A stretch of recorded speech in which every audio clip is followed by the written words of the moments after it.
എല്ലാവർക്കും നമസ്കാരം. ഇന്നത്തെ പത്രവിശേഷത്തിന്റെ മറ്റൊരു സെഗ്മെന്റിലേക്ക് സ്വാഗതം. ഇന്ന് മഹാശിവരാത്രിയാണ്. ഹൈന്ദവ വിശ്വാസികളെ സംബന്ധിച്ചിടത്തോളം അവരുടെ ജീവിതത്തിലെ ഏറ്റവും പ്രധാനപ്പെട്ട ഒരു ദിവസമാണിന്ന്. മറ്റൊരു കാര്യം കൂടിയുണ്ട്. ഈ പ്രാവശ്യത്തെ ശിവരാത്രിയുടെ ഒരു പ്രത്യേകത എന്ന് പറയുന്നത് നമ്മുടെ പ്രയാഗ്രാജിലെ മഹാകുംഭമേളയുടെ അവസാന ദിവസമാണിന്ന്. കഴിഞ്ഞ 1.5 മാസമായി നീണ്ടു നിൽക്കുന്ന പ്രയാഗ്രാജിലെ മഹാകുംഭമേള ഇന്ന് സമാപിക്കുകയാണ്. ഇന്നത്തെ പ്രത്യേക സ്നാനത്തിലൂടെ, പ്രത്യേക ആരതി പൂജയിലൂടെ ഇന്ന് സമാപിക്കുകയാണ്. അങ്ങനെ എന്തുകൊണ്ടും ഹൈന്ദവ വിശ്വാസികളെ സംബന്ധിച്ചിടത്തോളം ഇന്നത്തെ ദിവസത്തിന് പറഞ്ഞറിയിക്കാനാവാത്ത പ്രാധാന്യമുണ്ട്.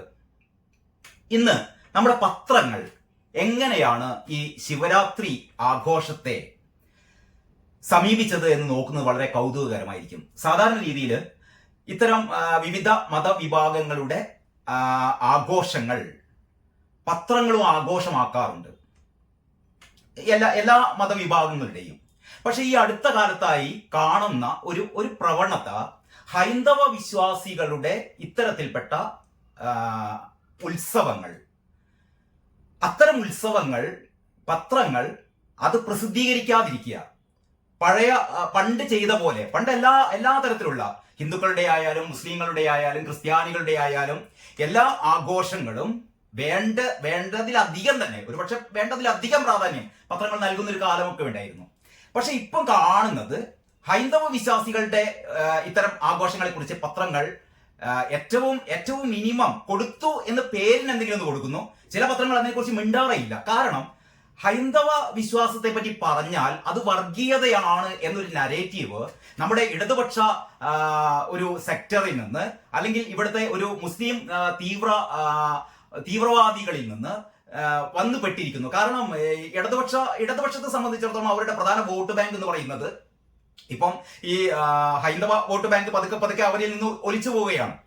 അവരിപ്പോഴും SDP-യെയും ജമാഅത്തെ ഇസ്ലാമിയെയും ഒക്കെ കുറ്റം പറയുമെങ്കിലും അവരുടെ മനസ്സിന്റെ ഉള്ളിൽ മുസ്ലിം തീവ്ര ചിന്താഗതിക്കാരോടൊക്കെ വല്ലാത്തൊരു ഇഷ്ടമാണ്.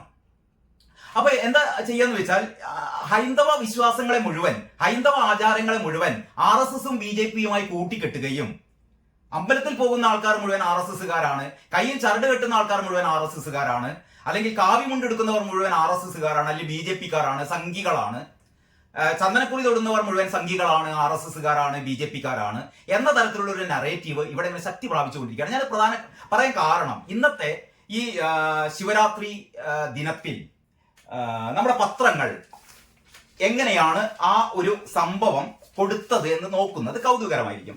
ഇത് ഇന്നത്തെ കേരളകൗമുദിയുടെ 1-ാം പേജിൽ തന്നെ ഇന്ന് മഹാശിവരാത്രി 2 കോളത്തിൽ മഹാശിവരാത്രി എന്ന് പറഞ്ഞ് മഹാദേവന്റെ ഒരു പടം കൊടുത്തിട്ടുണ്ട്. അതായത് തിരുവനന്തപുരം ആഴിമല ശിവക്ഷേത്രത്തിലെ ഗംഗാധരേശ്വര രൂപത്തിലുള്ള ശിവന്റെ ശില്പം എന്ന് പറഞ്ഞിട്ടാണ് കൊടുത്തത്. എന്നിട്ട് അതിന്റെ കൂടെ ഒരു ക്യാപ്ഷൻ ഉണ്ട്: ശ്രീ പരമേശ്വര ഭഗവാനെ രാപ്പകൽ ഭജിച്ച് ഭക്തർ നിർവൃതി കൊള്ളുന്ന മഹാശിവരാത്രി ഇന്ന് വ്രതശുദ്ധിയോടെ ഭക്തർ ഇന്ന് ക്ഷേത്രങ്ങളിൽ രാത്രി മുഴുവൻ ഉറക്കം വിളിച്ച് ശിവഭജന നടത്തും എന്ന ഒരു ക്യാപ്ഷനും കൊടുത്തിട്ടുണ്ട്. എനിക്ക് തോന്നുന്നു കേരളകൗമുദിയെ സംബന്ധിച്ചിടത്തോളം അർഹമായ ഒരു പ്രാതിനിധ്യം ഇതിന് കൊടുത്തിട്ടുണ്ട് എന്നുള്ളത് വളരെ സന്തോഷകരമായ ഒരു കാര്യമാണ്. നമുക്കിനി അടുത്ത പത്രം എടുക്കാം. ഇത് മലയാള മനോരമയാണ്. മലയാള മനോരമയിൽ കൊടുത്തോ എന്ന് ചോദിച്ചാൽ കൊടുത്തു. ആ രീതിയിലാണ് ഈ ശിവരാത്രിയുടെ ഒരു പടവും, അല്ലെങ്കിൽ പ്രയാഗ്രാജിലെ ആ മഹാകുംഭമേളയുടെ സമാപനം കൂടി കോർത്തിണക്കിക്കൊണ്ടുള്ള ഒരു ചെറിയ ഒരു വാർത്ത മാത്രം. ഒറ്റ നോട്ടത്തിലൊന്നും നമ്മൾ കാണില്ല കേട്ടോ. ഇതില്ല, ഈ ഒരു സിംഗിൾ കോളത്തിൽ ഒരു സ്ത്രീയുടെ ഒരു മുഖം മാത്രമുള്ള ഒരു പടം കൊടുത്തിട്ട് അതിന്റെ ക്യാപ്ഷനാണ്: ശിവരാത്രിക്ക് മുമ്പായി പ്രയാഗ്രാജിൽ കുംഭമേളയിലെ പുണ്യസ്നാനത്തിന് ശേഷം നെറ്റിയിൽ ത്രിശൂലം ചാർത്തുന്ന തീർത്ഥാടക, ഇന്ന് കുംഭമേള സമാപിക്കും എന്ന് പറഞ്ഞിട്ട് ഒരു കുഞ്ഞു പടമേ. അതിന്റെ അടിയിൽ ഇന്ന് ശിവരാത്രി, ഒരൊറ്റ വരി 16 പോയിന്റിൽ ഒരു തലക്കെട്ട്. എന്നിട്ട് അതിൽ പറയുന്നു: ഇന്നത്തെ മഹാശിവരാത്രി ആഘോഷത്തിന് ഒരുങ്ങി ശിവക്ഷേത്രങ്ങൾ. നാളെയാണ് ശിവരാത്രി. വാവുബലി തർപ്പണം. ആലുവ, മണപ്പുറം അടക്കമുള്ള കേന്ദ്രങ്ങൾ പുലർച്ചെ മുതൽ ആയിരങ്ങൾ പങ്കെടുക്കുന്ന ബലിതർപ്പണ ചടങ്ങുകൾക്ക് സജ്ജമായി. ഒട്ടേറെ ക്ഷേത്രങ്ങളും ബലിതർപ്പണ ചടങ്ങുകൾക്ക് സൗകര്യങ്ങൾ ഒരുക്കിയിട്ടുണ്ട് എന്നുള്ള ഒരു അറിയിപ്പ് മാത്രം. നാളെയാണ് ഈ ശിവരാത്രിയോടനുബന്ധിച്ചുള്ള വാവുബലി എന്നുള്ളൊരു അറിയിപ്പ് മാത്രമാണ് മലയാള മനോരമ ഈ ഒന്നാം പേജ് കൊടുത്തത്. അതല്ലാതെ ശിവഭഗവാന്റെ ഒരു ചിത്രമോ ശിവരാത്രിയുടെ പ്രാധാന്യമോ ശിവരാത്രിയെ കുറിച്ചുള്ള വേറെ ഒരു കാര്യവും മലയാള മനോരമ കൊടുത്തിട്ടില്ല. മലയാളികൾ ഏറ്റവും കൂടുതൽ വായിക്കുന്ന പത്രമാണ് അത്രയും മലയാള മനോരമ ആണല്ലോ. വളരെ പ്രൊഫഷണലായി, ഞാൻ പലപ്പോഴും പറയാറുണ്ട്, വളരെ പ്രൊഫഷണലായി കാര്യങ്ങൾ കാണുന്ന പത്രമാണ് മനോരമ. പക്ഷെ മനോരമയെ സംബന്ധിച്ചിടത്തോളം ഈ ശിവരാത്രിയെ കുറിച്ചുള്ള പടമൊന്നും കൊടുത്തില്ലെങ്കിലും മണ്ടന്മാരായ ഹൈന്ദവ വിശ്വാസികൾ പത്രം വാങ്ങിക്കൊള്ളും എന്ന് പറയുന്ന ഒരു വിശ്വാസം മലയാള മനോരമ മാത്രമല്ല എല്ലാ പത്രങ്ങൾക്കും. കാരണം നിങ്ങൾ നോക്കിയാൽ ഇനിയിപ്പോ വരുന്ന ഒരു ക്രിസ്മസ് വരികയാണെങ്കിൽ അറിയാം, ക്രിസ്മസോ അല്ലെങ്കിൽ ഓശാന ഞായറോ അല്ലെങ്കിൽ ദുഃഖവെള്ളിയോ ഒക്കെ വരികയാണെങ്കിൽ എങ്ങനെയായിരിക്കും മലയാള മനോരമ ഒന്നാം പേജിൽ പടം കൊടുക്കുക? ഇനി പോട്ടെ, നമ്മള് എന്താ പറയാ, മുഹറം വരുന്നു, അല്ലെങ്കിൽ ചെറിയ പെരുന്നാൾ വരുന്നു, വലിയ പെരുന്നാൾ വരുന്നു, അത്തരത്തിലുള്ള മുസ്ലിങ്ങളുടെ ആഘോഷങ്ങൾ വരികയാണെങ്കിൽ മലയാള മനോരമ എങ്ങനെയായിരിക്കും കൊടുക്കുക? ഇതൊരു പക്ഷേ ഇത് കേൾക്കുന്ന ആൾക്കാർക്ക് ഞാൻ വർഗീയത പറയാണ്, അതാണ് പ്രശ്നം. നമ്മൾ ഒരു ഭക്തിയുടെ കാര്യം പറയുമ്പോൾ, ഒരു വിശ്വാസത്തിന്റെ കാര്യം പറയുമ്പോൾ, ഹൈന്ദവ വിശ്വാസത്തെ കുറിച്ചാണ് പറയുമെങ്കിൽ അത് ഉടനെ അത് വർഗീയതയായി നമ്മൾ വ്യാഖ്യാനിക്കും. അത് വർഗീയത. ശിവരാത്രിയെ പറ്റി പറഞ്ഞാൽ അത് വർഗീയത, പ്രയാഗ്രാജ് പറഞ്ഞാൽ അത് വർഗീയത, ശ്രീരാമക്ഷേത്രം എന്ന് പറഞ്ഞാൽ അത് വർഗീയത. പക്ഷെ നമുക്ക് ക്രിസ്മസ് എന്ന് പറഞ്ഞാൽ അത് മതേതരം, വലിയ പെരുന്നാൾ എന്ന് പറഞ്ഞാൽ മതേതരം, ചെറിയ പെരുന്നാൾ എന്ന് പറഞ്ഞാൽ മതേതരം, മുഹറം ബക്രീദ് എന്നൊക്കെ പറഞ്ഞാൽ അതൊക്കെ മതേതരമാണ്. പക്ഷേ ശ്രീകൃഷ്ണ ജയന്തി എന്ന് പറഞ്ഞാൽ അത് സംഘികളുടെ ഒരു പരിപാടിയാണ്. ശ്രീകൃഷ്ണ ജയന്തി അത് സംഘികളുടെ പരിപാടിയാണ്. പിന്നെ മഹാഗണപതി, അത് ഗണപതി മിത്താണല്ലോ, ഗണപതി മിത്താണ്, അതിനെപ്പറ്റി പറയാനേ ഇല്ല. പിന്നെ എന്താ പറയാ, നമ്മുടെ മഹാശിവരാത്രി അതും ഗണപതി മിത്താണെങ്കിൽ ശിവനും മിത്താണല്ലോ. പ്രത്യേകിച്ചും ശിവന്റെ ഒരു ഗ്യാങ് ബാബി പള്ളിയുമായി ആ തർക്കമന്ദിരവുമായി ബന്ധപ്പെട്ട ഒരു കാര്യത്തെ കുറിച്ച് ഞാനിത് കഴിഞ്ഞിട്ട് പറയാം. അപ്പോൾ ഇത്തരത്തിലുള്ള ഒരു വിശ്വാസം അത് നമ്മുടെ പത്രങ്ങൾ അത് ഏറ്റുപിടിച്ചിരിക്കുകയാണ്. ഹൈന്ദവ വിശ്വാസികളെ അവരെ പറ്റിയിട്ട് നമ്മൾ ഗൗനിക്കേ വേണ്ട, അവർ മണ്ടന്മാരാണ്. അവരെ പറ്റിയിട്ടൊന്നും പറഞ്ഞില്ലെങ്കിൽ അവർ പത്രം വാങ്ങിക്കൊള്ളും. പക്ഷെ മറ്റു മതവിഭാഗങ്ങളെ കുറിച്ച് അങ്ങനെയല്ല. അവരെ കുറിച്ച്, അവരുടെ മതവിശ്വാസങ്ങളെ കുറിച്ച് നമ്മൾ വളരെ നല്ല രീതിയിൽ വാർത്ത കൊടുക്കണം എന്നുള്ളതാണ് മലയാള മനോരമയുടെയും മറ്റു പത്രങ്ങളുടെ അജണ്ട. അപ്പൊ ഇത് വളരെ ഒരു ഹൈന്ദവ വിശ്വാസികളെ അപമാനിക്കുന്ന രീതിയിലാണ്. ഒരു കുഞ്ഞു പടം നമ്മൾ കൊടുത്തിട്ടുണ്ടെന്ന് വെച്ചാൽ കൊടുത്തിട്ടുണ്ട്. എങ്ങനെയാണ് കൊടുത്തത്? മഹാശിവരാത്രിയെ കുറിച്ച് പറഞ്ഞ പ്രയാഗ്രാജില് അവിടുത്തെ ഒരു ഭക്ത നെറ്റിയിൽ തൃശൂലം വരയ്ക്കുന്നതിന്റെ ചെറിയൊരു പടം മാത്രം കൊടുത്തിട്ട് നാളെ വാവുബലിയാണ് എന്ന് പറയുന്ന ഒരു അറിയിപ്പും കൊടുത്തിട്ട്, എന്നിട്ട് ഇന്ന് ശിവരാത്രി എന്ന് പറയുന്ന ചെറിയൊരു 14 പോയിന്റുള്ള ഒരു തലക്കെട്ട്, കാലാവസ്ഥ അറിയിപ്പൊക്കെ പറഞ്ഞാൽ ഇന്ന് മഴ പെയ്യും അല്ലെങ്കിൽ ഇന്ന് വെയിലിറക്കും എന്നൊക്കെ പറയുന്ന പോലുള്ള ഒരു വാർത്ത. ഇനി നമുക്ക് അടുത്ത ഒരു പത്രം നോക്കിയാട്ടെ, മാതൃഭൂമി. മാതൃഭൂമിയുടെ ഫോൾഡിന് താഴെ ഒരു ചെറിയ ഒരു തലക്കെട്ട്, ഉണർന്നിരിക്കൂ ഇന്ന് മഹാശിവരാത്രി, ഒരു ചെറിയ അറിയിപ്പ് മാത്രം. 6ാം പേജ് എന്ന് പറയുന്ന ഒരു അറിയിപ്പുണ്ട്. 6ാം പേജിൽ ഉണർന്നിരിക്കൂ ഇന്ന് മഹാശിവരാത്രി എന്ന് പറയുന്ന ഒരു സംഭവം. പിന്നെ 7ാം പേജിൽ മഹാകുംഭമേള ഇന്ന് സമാപിക്കും. ഞാൻ നേരത്തെ പറഞ്ഞ മലയാള മനോരമയിലോ അല്ലെങ്കിൽ കേരള കൗമുദിയിലോ ഇന്ന് പ്രയാഗ്രാജിലെ മഹാകുംഭമേളയുടെ സമാപനമാണ് എന്നുള്ള വാർത്തയില്ല കേട്ടോ. 144 വർഷത്തിലൊരിക്കൽ നടക്കുന്ന ഇന്ത്യയിലെ, ഒരുപക്ഷെ ലോകത്തിലെ ഏറ്റവും വലിയ തീർത്ഥാടന മഹാമഹമാണ് ഈ മഹാകുംഭമേള എന്ന് പറയുന്നത്.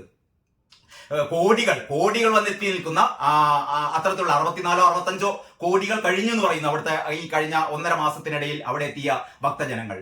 അപ്പോൾ ആ രീതിയിൽ മാത്രമല്ല, അത് അവിടെ ഒരു തിക്കും തിരക്കും ഉണ്ടായി. കഴിഞ്ഞ 2-3 ആഴ്ചകൾക്ക് മുമ്പ് ഒരു ചെറിയൊരു അനിഷ്ട സംഭവം അവിടെ ഉണ്ടായി എന്നുള്ളത് ഒഴിച്ചാൽ ഇത്തരത്തിൽപ്പെട്ട കോടികൾ പങ്കെടുക്കുന്ന ഒരു മഹാ തീർത്ഥാടന സംഗമത്തിൽ ഇത്രയും ഭംഗിയായ അത്തരൊരു തീർത്ഥാടനം അവിടെ നടക്കുക എന്ന് പറഞ്ഞാൽ അതൊരു പക്ഷേ യോഗി സർക്കാരിന്റെ വളരെ വളരെ വളരെ കൃത്യമായ ചിട്ടയൊപ്പിച്ച പ്രവർത്തനങ്ങളുടെ ഒരു വിജയമാണ്. ആ രീതിയിലും അതിനെ കാണാം.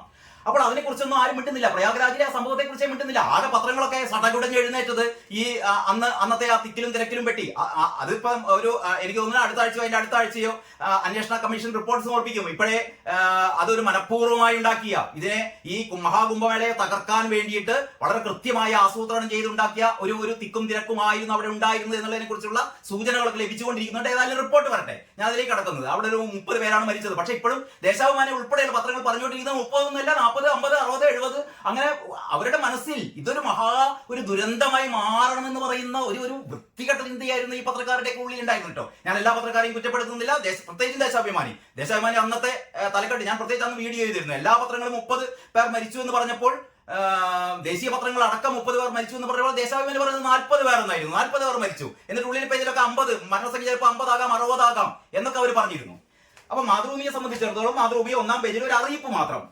എന്നിട്ട് 6-ാം പേജിൽ എന്താ ഉള്ളതെന്ന് വെച്ചാൽ 6-ാം പേജില് 6-ാം പേജിന് മേലെ ഉണർന്നിരിക്കൂ എന്ന് പറഞ്ഞിട്ട് സദ്ഗുരുവിന്റെ ഒരു ചെറിയ ഒരു ലേഖനം പോലുള്ള ഒരു സംഭവം ഉണ്ട്. ഇന്ന് മഹാശിവരാത്രി എന്ന് പറഞ്ഞിട്ട് ഒരു ചെറിയ ഒരു ടോപ്പില് ഒരു സ്ട്രിപ്പ് ഉണ്ട്. പിന്നെ അത് കഴിഞ്ഞിട്ട് ഈ കുഞ്ഞു വാർത്ത, ഒരു 2 കോളം വാർത്ത, മഹാകുംഭമേള ഇന്ന് സമാപിക്കും.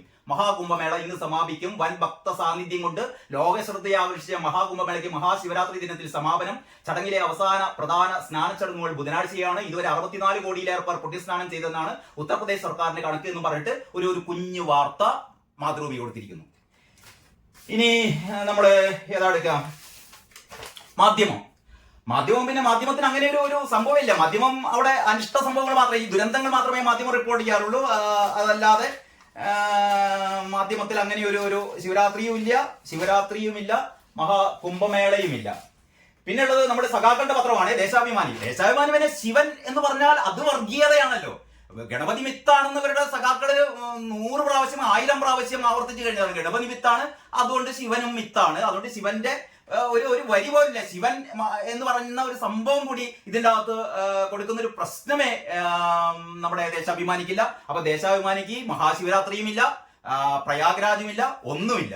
ഇതാണ് നമ്മുടെ മതേതരം. അപ്പൊ നിങ്ങൾ വരുന്ന ദിവസങ്ങളിൽ ശ്രദ്ധിച്ചാൽ മതി. അടുത്ത് നടക്കാനിരിക്കുന്ന മുസ്ലിങ്ങളുടെ ഏതെങ്കിലും ഒരു ആഘോഷമാണെങ്കിൽ ദേശാഭിമാനി എങ്ങനെയായിരിക്കും അത് കൈകാര്യം ചെയ്യുക? ക്രിസ്ത്യാനികളുടെ എന്തെങ്കിലും ഒരു മത എന്താ പറയാ ആഘോഷമാണെങ്കിൽ അതെങ്ങനെയായിരിക്കും ദേശാഭിമാനി കൈകാര്യം ചെയ്യുക എന്ന് നോക്കിയാൽ മതി.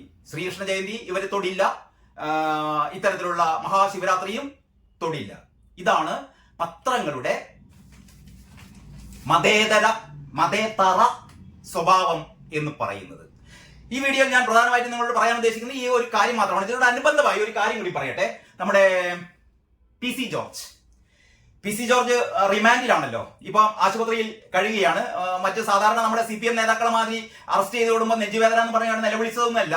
അത് വളരെ കൃത്യമായി ഡോക്ടർമാർ പരിശോധിച്ചു കഴിഞ്ഞപ്പോൾ അദ്ദേഹത്തിന്റെ ECGയിൽ വേരിയേഷൻ കണ്ടു കഴിഞ്ഞപ്പോഴാണ് അദ്ദേഹത്തെ ആശുപത്രിയിൽ അഡ്മിറ്റ് ചെയ്തത്. നാളെയാണ് പി സി ജോർജിന്റെ ഈ ജാമ്യാപേക്ഷ നാളെയാണ് പരിഗണനയ്ക്ക് എടുക്കുന്നത്. അതും നമ്മുടെ പത്രങ്ങളൊന്നും പി സി ജോർജിന്റെ ആ രീതിയിലുള്ള വാർത്തകളൊന്നും കൊടുത്തിട്ടില്ല. പക്ഷെ ഒരു ആന്റി വാർത്ത, പി സി ജോർജിനെതിരായ ഒരു വാർത്ത മാധ്യമവും നമ്മുടെ മീഡിയ വണ്ണിലെ അടുപ്പുകൂട്ടി ചർച്ച ഉണ്ടല്ലോ, 3 പേര് ഇരുന്നിങ്ങാണ്ട് ചർച്ച ചെയ്യുന്ന ഒരു പരിപാടിയുണ്ട് മാധ്യമത്തില്. അപ്പൊ ഈ അടുപ്പുകൂട്ടി ചർച്ചയും ഈ പറയുന്ന സംഭവങ്ങളൊക്കെയാണ് പി സി ജോർജ് ചെയ്തത് എന്തോ വലിയ പാതകമാണ് എന്നുള്ള രീതിയിൽ പി സി ജോർജ് മതസ്പർദ്ധ, അതായത് മുസ്ലിം മതവിഭാഗത്തെ എന്താ പറയാ അവരുടെ വികാരങ്ങളെ വ്രണപ്പെടുത്തുന്ന രീതിയിൽ ചർച്ചയിൽ സംസാരിച്ചു എന്നുള്ളതാണല്ലോ അദ്ദേഹത്തിനെതിരെ ചാർത്തിയ കുറ്റം.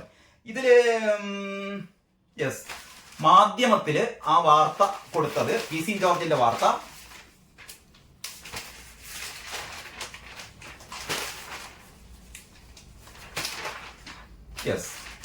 പി സി ജോർജ് ആശുപത്രിയിൽ തന്നെ. പി സി ജോർജിന്റെ വാർത്ത മാധ്യമത്തിൽ കൊടുത്തത് 2-3 കോളത്തിൽ വാർത്തയുണ്ട് കേട്ടോ. കാരണം ഇവര് ആഘോഷിക്കുകയാണ്.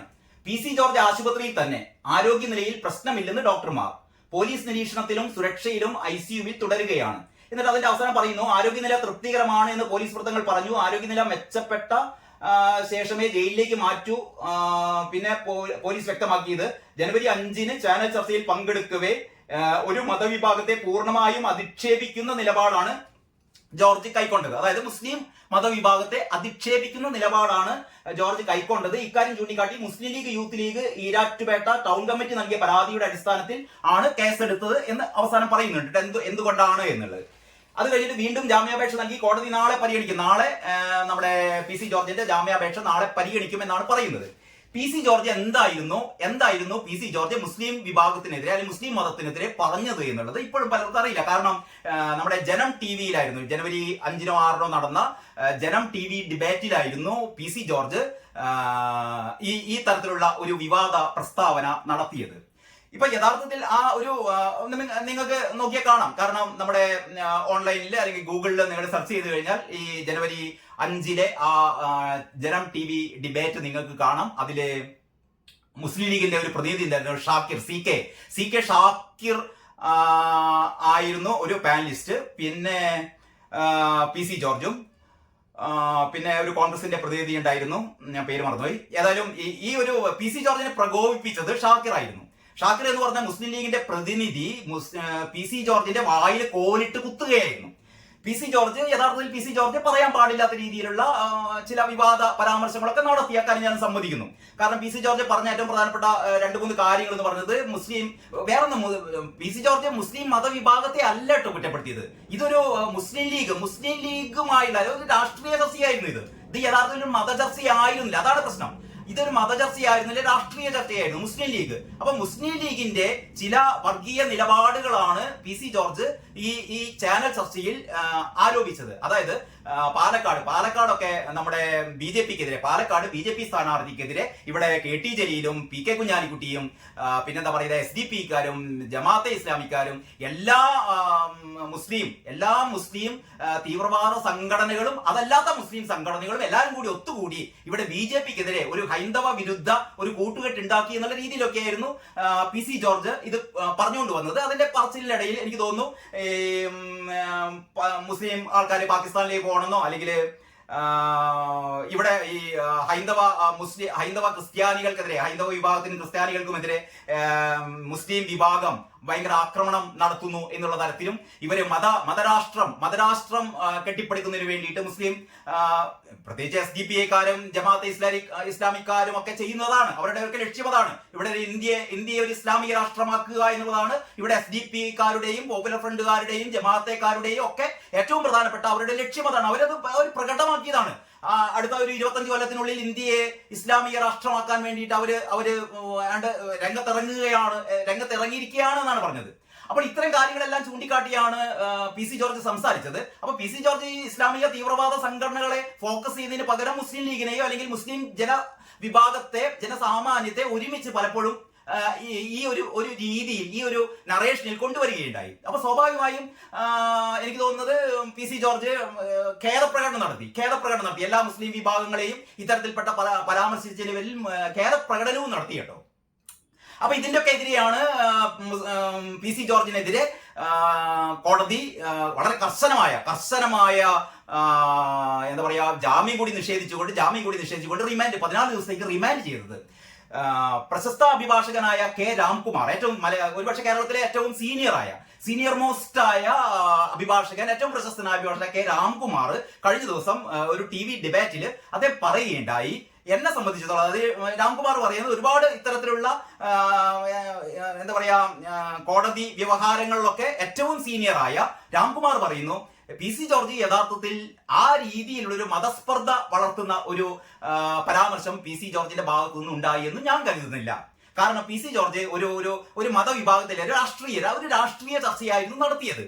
പിന്നെ അതിൽ എന്തെങ്കിലും തരത്തിലുള്ള ഒരു വ്യാഖ്യാനമൊക്കെ ഉണ്ടാവുകയാണ് തന്നെ പി സി ജോർജ് ക്ഷമ ചോദിക്കുകയും മാപ്പ് പറയുക അല്ലെങ്കിൽ ഞാൻ ഖേദപ്രകടനം നടത്തുകയൊക്കെ ചെയ്തിട്ടുണ്ട് എന്ന രീതിയിലായിരുന്നു രാംകുമാർ പറഞ്ഞത്. എന്ന് പറഞ്ഞാൽ ആ രീതിയിൽ ഒരു ജാമ്യം നിഷേധിക്കത്തക്ക രീതിയിലുള്ള റിമാൻഡ് ചെയ്യേണ്ടതായ ഒരു വലിയ ഒരു നിയമലംഘനമൊന്നും മതസ്പർദ്ധ വളർത്തുന്ന പരാമർശമൊന്നും പി സി ജോർജ് നടത്തിയിട്ടില്ല എന്ന് അഡ്വക്കേറ്റ് കെ രാംകുമാർ പറയുകയുണ്ടായി. മാത്രമല്ല അതിനെ തുടർന്നുള്ള ചർച്ചയിൽ പങ്കെടുത്ത് സംസാരിച്ച നമ്മുടെ ആരിഫ് ഹുസൈൻ, അതായത് എക്സ് മുസ്ലിം എന്നറിയപ്പെടുന്ന ആരിഫ് ഹുസൈൻ തെരുവത്ത് വളരെ കൃത്യമായി പറഞ്ഞു, മലയാളത്തിൽ അല്ലെങ്കിൽ കേരളത്തിൽ ഇപ്പൊ നടന്നുകൊണ്ടിരിക്കുന്ന ഏറ്റവും പ്രധാനപ്പെട്ട ഒരു സംഭവം എന്ന് പറഞ്ഞാൽ ഈ മതേതരം എന്ന് പറയുന്നത് സെക്യുലറിസം എന്ന് പറഞ്ഞാൽ ഒരു സെലക്റ്റീവ് സെക്യുലറിസമാണ് കേരളത്തിലുള്ളത്.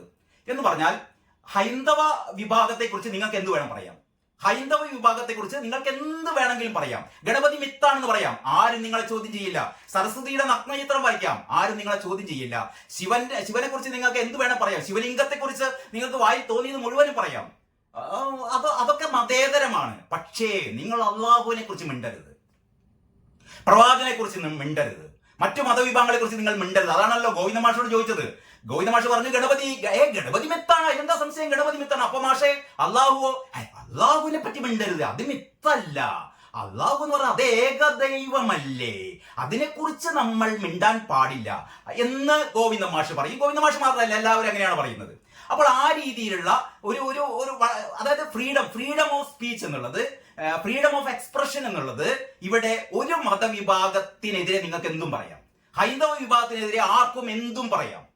പക്ഷേ നിങ്ങൾ മറ്റു മതവിഭാഗങ്ങളെ കുറിച്ച് പറഞ്ഞാൽ ഒന്നുകിൽ അവർ നിങ്ങളെ കൈവെട്ടും, കാലുവെട്ടും, അല്ലെങ്കിൽ തലവെട്ടും, അതല്ലെങ്കിൽ കോടതി ഇടപെടും, അല്ലെങ്കിൽ പോലീസ് ഇടപെടും. ആ രീതിയിൽ ഇവിടെ ആ വിഭാഗം മാത്രമല്ല, ഇവിടെ കോടതിയും പോലീസും ഉൾപ്പെടെ ഈ ഒരു പൊതുവികാരത്തിന്റെ കൂടെ നിൽക്കുന്നു എന്നുള്ള ഒരു വാസ്തവികമായ ഒരു കാര്യം ആരിഫ് തെരുവത്ത് കഴിഞ്ഞ ദിവസം ഒരു TV ചർച്ചയിൽ പറയുകയുണ്ടായി. ആരിഫ് ചൂണ്ടിക്കാണിച്ച ഏറ്റവും പ്രധാനപ്പെട്ട ഒരു കാര്യമുണ്ട് കേട്ടോ. കാരണം ഈ നമ്മുടെ BJPയുടെ ദേശീയ വക്താവ് നൂപുർ ശർമ്മയുണ്ടായിരുന്നല്ലോ ഒരു 2-3 വർഷം മുമ്പ് നിങ്ങളുടെ ഓർമ്മയിലുണ്ടായിരിക്കും. അതായത് ഗ്യാൻവ്യാപി മസ്ജിദുമായുള്ള ഗ്യാൻവ്യാപി തർക്കമന്ദിരവുമായുള്ള ഒരു ഇതേപോലുള്ള ഒരു ഡിബേറ്റ്, അത് റിപ്പബ്ലിക് ടിവിയിലായിരുന്നു. റിപ്പബ്ലിക് ടിവിയിൽ നടന്ന ഡിബേറ്റില് അവിടെ ഒരു ഇസ്ലാമിക തീവ്രവാദ ലൈനിലുള്ള ഒരു പാനലിസ്റ്റ് നൂപുർ ശർമ്മക്കെതിരെ പറഞ്ഞത്, അല്ലെങ്കിൽ ഈ ഗ്യാൻവ്യാപി മസ്ജിദുമായുള്ള ഒരു തർക്കവുമായി ബന്ധപ്പെട്ട് അവിടെ ശിവലിംഗം കണ്ടെത്തിയ ഒരു പ്രശ്നവുമായി ബന്ധപ്പെട്ടിട്ട് അദ്ദേഹം പറഞ്ഞത്, ഈ ശിവലിംഗം എന്ന് പറയുന്നത് ശിവലിംഗം ഒന്നും അല്ല, ഇത് ഞങ്ങൾ കയ്യും കാലൊക്കെ കാല് ചവിട്ടി തേക്കിച്ച് കഴുകുന്ന ഒരു കരിങ്കൽ കട്ടയാണ് ഇത്. മറ്റേ എന്താ പറയാ, ഒരു ഫൗണ്ടൻ ഒരു ഫൗണ്ടന്റെ ഒരു ഭാഗമാണിത്. ഇത് വഴിവാക്കിലുള്ള പാതയോരത്തൊക്കെ ഉള്ള മയിൽക്കുറ്റി പോലുള്ള സാധനമാണ്. ഇത് നിങ്ങളുടെ ശിവലിംഗം ഒന്നുമല്ല. എന്ത് ശിവലിംഗം? ഞങ്ങൾ കയ്യും കാലൊക്കെ ചവിട്ടി തേച്ച് കഴിയുന്ന സാധനമാണ് ഇത്, ശിവലിംഗം ഒന്നുമല്ല എന്നൊക്കെ വളരെ വളരെ നിന്ദ്യമായ രീതിയിൽ, വളരെ നീചമായ രീതിയിൽ ശിവഭഗവാനെ അപകീർത്തിപ്പെടുകയും ശിവലിംഗത്തെ അപകീർത്തിപ്പെടുത്തുകയും ചെയ്തപ്പോൾ നൂപുർ ശർമ്മ അന്ന് അതിന് മറുപടിയായി പറഞ്ഞത്, നിങ്ങൾ ഇങ്ങനെയൊക്കെ പറയുകയാണെങ്കിൽ നിങ്ങളുടെ ഹദീസുകളിലുള്ള, നിങ്ങളുടെ ഖുർആനിലുള്ള ചില കാര്യങ്ങൾ എനിക്കും പറയേണ്ടി വരും എന്നാണ് പറഞ്ഞത്. ഒരിക്കലും എന്താ പറയാ, പ്രവാചകനെയോ അല്ലെങ്കിൽ അള്ളാഹുവിനെയോ ഒന്നും അപകീർത്തിപ്പെടുത്തുന്ന രീതിയിൽ നൂപുർ ശർമ്മ സംസാരിച്ചിരുന്നില്ല. നൂപുർ ശർമ്മ വളരെ കൃത്യമായി ഹദീസിലുള്ള കാര്യങ്ങൾ ഒരു 3 പോയിന്റുകൾ നൂപുർ ശർമ്മ എന്ന് പറയുകയുണ്ടായി. അതാണ് കുതിരപ്പുറത്ത് ചന്ദ്രനിലേക്ക് കയറിപ്പോയി, പിന്നെ 6 വയസ്സുള്ള ഒരു പെൺകുട്ടിയെ ആയിഷയെ 6 വയസ്സിൽ വിവാഹം ചെയ്തു, 9-ാം വയസ്സിൽ അവളുമായി ബന്ധപ്പെട്ടു. പിന്നെന്താ പറയുന്നത്, പിന്നെ ഒരു കാര്യം കൂടി പറഞ്ഞല്ലോ, ഭൂമി പരന്നതാണ് തുടങ്ങിയ കാര്യങ്ങളൊക്കെ നിങ്ങളുടെ ഹദീസുകളിലും നിങ്ങളുടെ ഖുർആനിലൊക്കെ ഉണ്ടല്ലോ. അതിനെ പറ്റിയിട്ടൊക്കെ പറഞ്ഞു കഴിഞ്ഞാൽ നിങ്ങൾക്ക് എങ്ങനെയാണ് അത് ബാധിക്കുക എന്നുള്ള രീതിയിൽ നമ്മുടെ നൂപുർ ശർമ്മ പറഞ്ഞപ്പോൾ ഇവിടെ ഉണ്ടായ കോലാഹലം നമ്മളൊക്കെ മറന്നു പോകരുത്. ഇത് ഇന്ത്യയിൽ മാത്രമല്ല, ലോകരാജ്യങ്ങളിൽ മുഴുവനും അതിനിശ്ചിതമായ വിമർശനങ്ങൾ ഉണ്ടായി. അവസാനം ഇന്ത്യ ഒറ്റപ്പെട്ടു. അറബ് രാജ്യങ്ങൾ മുഴുവനും ഇന്ത്യയെ ഒറ്റപ്പെടുത്തണം, വ്യാപാരം നിർത്തണം. അതിനെ തുടർന്ന് 2 പേരെ കൊല ചെയ്തു. അതായത് നൂപുർ ശർമ്മയെ അനുകൂലിച്ച് സംസാരിച്ച 2 പേരെ കൊല ചെയ്യുന്ന സംഭവങ്ങളുണ്ടായി. അത്തരത്തിൽപ്പെട്ട സംഭവങ്ങളൊക്കെ ഉണ്ടായപ്പോൾ BJP ഉൾപ്പെടെ ചെയ്തത് നൂപുർ ശർമ്മയെ ഈ ദേശീയ വക്താവ് എന്ന സ്ഥാനത്ത് നിന്ന് മാറ്റി, അവരെ പാർട്ടിയുടെ പ്രധാന പൊസിഷനിൽ നിന്നൊക്കെ മാറ്റി, സുപ്രീം കോടതി പോലും ഇവർക്കെതിരെ നിലപാടെടുത്തു. ഇവരെ ശിക്ഷിക്കാനുള്ള നടപടിക്രമങ്ങളുമായി മുന്നോട്ട് പോയി. അപ്പൊ ഞാൻ പറഞ്ഞുകൊണ്ട് വരുന്നത് എന്താന്ന് വെച്ചാൽ, ഇവിടെ കോടതിയും പോലീസും പൊതുബോധവും എല്ലാം കൂടി സൃഷ്ടിച്ചെടുത്ത ഈ ഒരു സംഭവം എന്ന് പറഞ്ഞാൽ, എതിർക്കുന്നവരെ, അതായത് ഞങ്ങളുടെ മതത്തെ തൊട്ടുകളിച്ചാൽ ഞങ്ങൾ വിടില്ല, പക്ഷെ നിങ്ങളുടെ മതത്തെ ഞാൻ എന്ത് വേണമെങ്കിലും പറയാം എന്നുള്ള രീതിയിലുള്ള ഒരു സംഭവം കേരളത്തിൽ ശക്തമായി കൊണ്ടിരിക്കുകയാണ്. അതിന്റെ ഒരു ഇര എന്ന് വേണമെങ്കിൽ നമുക്ക് PC ജോർജിനെ വിശേഷിപ്പിക്കാം. അപ്പൊ PC ജോർജിനെ സംബന്ധിച്ചിടത്തോളം PC ജോർജ് ചെയ്തത്, താൻ പറഞ്ഞത് അതിൽ ഖേദപ്രകടനം നടത്തി. ഇനി ഏതായാലും നാളെ കോടതി ജാമ്യം കൊടുക്കുമോ ഇല്ലയോ എന്ന് നമുക്ക് കണ്ടറിയാം. ഏതായാലും നമ്മൾ ആകെ ശ്രദ്ധിക്കേണ്ടത്, ഓരോ മത വിഭാഗത്തിനും അവരുടെ ദൈവങ്ങൾ എന്ന് പറയുന്നത് അവരുടെ ഒരു വൈകാരികമായ അവരുടെ ഒരു സത്തയാണത്. നമ്മൾ അതിനെ ആരും ചോദ്യം ചെയ്യാൻ പാടില്ല. അതാണ് ഏറ്റവും പ്രധാനപ്പെട്ട പ്രശ്നം. ഒരു വിശ്വാസം എന്ന് പറഞ്ഞാൽ, ഒരാളുടെ വിശ്വാസം എന്ന് പറഞ്ഞാൽ അതിനെ നമ്മൾ ഒരിക്കലും വ്രണപ്പെടുത്താൻ പറ്റില്ല. അതിന്റെ മിത്താണോ സത്യമാണോ എന്നൊന്നും നമ്മളല്ല പറയേണ്ടത്. ഗണപതി ഒരു ദൈവമാണെങ്കിൽ ആവട്ടെ, അതല്ലാതെ മറ്റൊരു അപരനെ അത് അപകടപ്പെടുത്തുന്ന വിധത്തിലല്ല എങ്കിൽ നമുക്ക് എന്തിന് ഒരാളുടെ വിശ്വാസത്തെ ചോദ്യം ചെയ്യണം? പക്ഷേ അതല്ലാത്ത രീതിയിലുള്ള ഒരു സംഭവമാണ് നമ്മുടെ കേരളത്തിലുടനീളം നടക്കുന്നത്. ഏറ്റവും അവസാനം 1-2 കാര്യം കൂടി സൂചിപ്പിക്കട്ടെ. അതായത് ഇപ്പൊ കുംഭമേളയുടെ സമാപനമാണല്ലോ. ഈ കുംഭമേളയിൽ കുളിച്ചു കഴിഞ്ഞാൽ ചൊറിയുമെന്ന് പറഞ്ഞ് നമ്മുടെ ഒരു ഫുട്ബോളർ പറഞ്ഞു, CK വിനീത് വിളിച്ചു പറഞ്ഞു, കുംഭമേളയിൽ കുളിച്ചു കഴിഞ്ഞാൽ ചൊറി പിടിക്കുന്നത്. ഞാനൊന്ന് ചോദിക്കട്ടെ, ഈ കുംഭമേള ഹൈന്ദവ വിശ്വാസികളുടെ ഈ മഹാതീർത്ഥാടനമല്ല, മറ്റേതെങ്കിലും ഒരു വിശ്വാസികളുടെ തീർത്ഥാടന കേന്ദ്രമാണെങ്കിൽ ഏതെങ്കിലും ഒരാൾ പറയാൻ ധൈര്യപ്പെടുമോ? അതിൽ പോയി കുളിച്ചാൽ, ആ സ്നാനഘട്ടത്തിൽ പോയി കുളിച്ചാൽ ചൊറി പിടിക്കുമെന്ന് നിങ്ങൾ ആരെങ്കിലും പറയാൻ ധൈര്യപ്പെടുമോ? ഇല്ല. കാരണം ഒന്നും സംഭവിക്കില്ല എന്ന് പറയാം. നമുക്ക് കുംഭമേളയിൽ പോയി അവിടുത്തെ സ്നാനഘട്ടത്തിൽ കുളിച്ചാൽ ചൊറി പിടിക്കുമെന്ന് പറഞ്ഞ CK വിനീതിനെതിരെ ഒരാൾ പോലും കൈവിരൽ ചൂണ്ടുന്നില്ല. ഇതാണ് സംഭവിക്കുന്നത്. നേരെ മറിച്ച് ഇവിടെ ഹൈന്ദവ വിശ്വാസത്തിനെതിരെ ഇതേപോലെ നമ്മുടെ മുജാഹിദ് ബാലുശ്ശേരിയുടെ പ്രസ്താവനകൾ ഒരുപാട് നമ്മുടെ മുമ്പിലുണ്ട്. ഇദ്ദേഹം പറഞ്ഞ ഒരുപാട് കാര്യങ്ങൾ ഞാൻ ഓരോന്നും പറഞ്ഞിട്ട് വെറുതെ വികാരങ്ങൾ കുത്തിപ്പൊക്കുന്നില്ല. പക്ഷെ ഇവരെല്ലാം ഓരോരുത്തരും പറഞ്ഞ നമ്മുടെ സ്പീക്കർ പറഞ്ഞ ഗണപതി മിത്താണെന്ന് പറഞ്ഞ കാര്യം തന്നെ ഉണ്ടല്ലോ. ഇതിനപ്പുറത്തേക്ക് ഒന്നും ഇല്ലല്ലോ. ഹൈന്ദവ ഏറ്റവും വലിയ ഒരു ഒരു ബിംബത്തെ, ഒരു പ്രതീകത്തെ അതൊരു മിത്താണ് എന്ന് പറഞ്ഞ് തള്ളിക്കളയുമ്പോഴുണ്ടാവുന്ന ഒരു മതസ്പർദ്ധയിൽ കൂടുതലൊന്നും PC ജോർജിന്റെ ഭാഗത്തു നിന്നും ഉണ്ടായിട്ടില്ല. അപ്പോൾ ഞാൻ ഇന്ന് ഈ വീഡിയോയിൽ പറയാൻ ഉദ്ദേശിച്ചത് ഇതാണ്. ഇന്ന് മഹാശിവരാത്രി. കേരളത്തിലെ മലയാളികളുടെ ഒരു വലിയ വിഭാഗം ആരാധിക്കുന്ന ശിവഭഗവാനെ ആരാധിക്കുന്ന ഉറക്കമൊഴിയുന്ന ഈ ദിവസം നമ്മുടെ മുഖ്യധാര പത്രങ്ങൾ എല്ലാം മഹാശിവരാത്രി ദിവസത്തെ തമസ്കരിച്ചു.